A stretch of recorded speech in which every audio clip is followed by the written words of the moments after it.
De l'Évangile de Jésus-Christ selon saint Luc, chapitre 6, versets 17 à 26.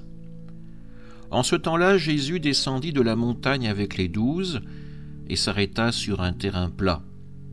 Il y avait là un grand nombre de ses disciples et une grande multitude de gens venus de toute la Judée, de Jérusalem et du littoral de Tyr et de Sidon.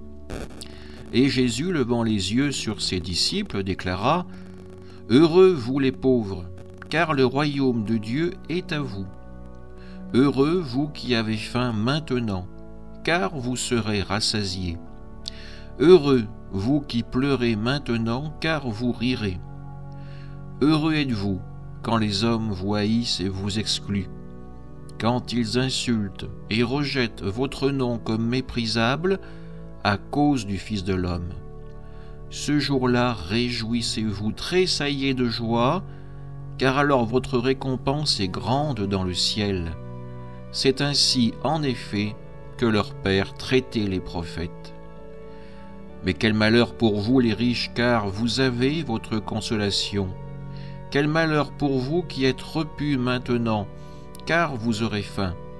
Quel malheur pour vous qui riez maintenant, car vous serez dans le deuil et vous pleurerez. Quel malheur pour vous lorsque tous les hommes disent du bien de vous. C'est ainsi en effet que leur Père traitait les faux prophètes. Acclamons la parole de Dieu. Nous venons ensemble d'entendre les béatitudes dans l'Évangile de Luc.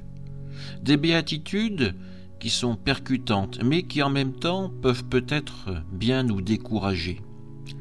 En effet, Jésus s'adresse à ceux qui pleurent, à ceux qui ont faim et soif, ou encore à ceux qui sont persécutés en son nom. Soyons honnêtes, Jésus ne semble pas être un bon vendeur. Il ne vante pas son produit pour convaincre les foules, mais en revanche, il demeure fidèle à sa nature même. Il est la vérité et annonce la vérité. Et en même temps, tout en s'adressant ainsi à cette foule, que fait Jésus ? Il les nomme heureux. Encore une fois, Jésus nous surprend en maniant le paradoxe. Vous qui semblez être les damnés de la terre, vous qui subissez des épreuves, vous êtes les véritables bienheureux. C'est vous qui recevrez le bonheur promis depuis toujours par le Seigneur, et pourtant la situation semble désespérée. Et de nos jours, je vous pose la question à vous dans cette Église. Qui témoignerait de sa foi en disant tout de suite que cette foi vous rend heureux? Nous utilisons des mots comme espérance, comme confiance, mais parlons-nous du bonheur? Pas si souvent. En effet, nous avons la plupart du temps les yeux fixés non sur le Christ, mais sur les difficultés de notre vie, sur nos espoirs qui semblent s'être envolés. Nous sommes en quelque sorte des éternels déçus, même des déçus de Dieu. Pourtant, en tant que chrétiens, nous sommes destinés au bonheur par notre relation au Christ ressuscité. Et pour mettre en image cette difficulté qui nous est propre à vivre ce bonheur, je vous partage ce petit conte qui est très connu dans les aumôneries catholiques, le conte des 3 arbres. Il était une fois 3 arbres qui rêvaient de ce qu'ils feraient une fois devenus grands. Le premier s'imaginait être un coffre à trésors renfermant ce qu'il y a de plus précieux au monde. Le deuxième rêvait d'être un vaisseau grandiose, faisant traverser les océans au plus grand roi de la terre.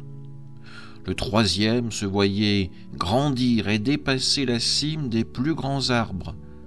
Tout le monde alors le regarderait avec respect. Le jour arriva où 3 bûcherons vinrent couper les arbres. Là, leurs rêves furent vite évanouis, lorsque le premier fut transformé en une auge grossière pour animaux, le deuxième en une vilaine barque de pêcheurs, et le troisième débité en grosses poutres imparfaites. Les jours passèrent, et avec eux leurs espoirs de gloire.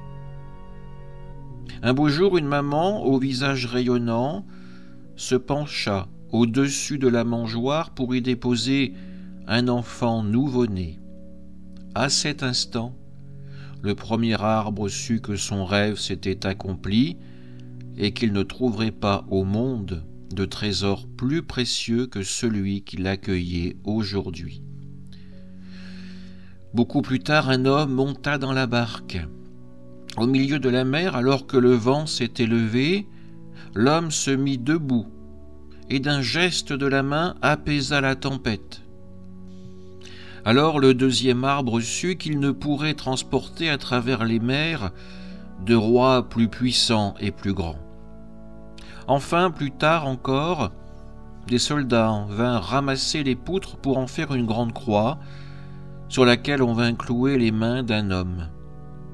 Le troisième arbre ne comprit pas tout de suite ce qui se passait. Mais le dimanche matin, à la lueur de l'aube, il comprit que pour lui aussi le rêve s'était accompli. Désormais, en tout endroit du monde, les hommes le regarderaient avec les yeux remplis d'espérance. Nous sommes ces arbres. Nous voulions la richesse. Dieu nous donne son plus grand trésor, son Fils, avec l'Eucharistie. Nous pensons être sans défense face au mal, mais le Seigneur nous donne sa parole pour y faire face. Et enfin, nous pensons être vaincus par la mort, mais Dieu nous fera entrer dans son royaume pour la résurrection et la vie éternelle. Oui, aujourd'hui, accueillons avec joie, avec bonheur ces béatitudes, car nous le savons, la parole de Dieu est vérité. Amen.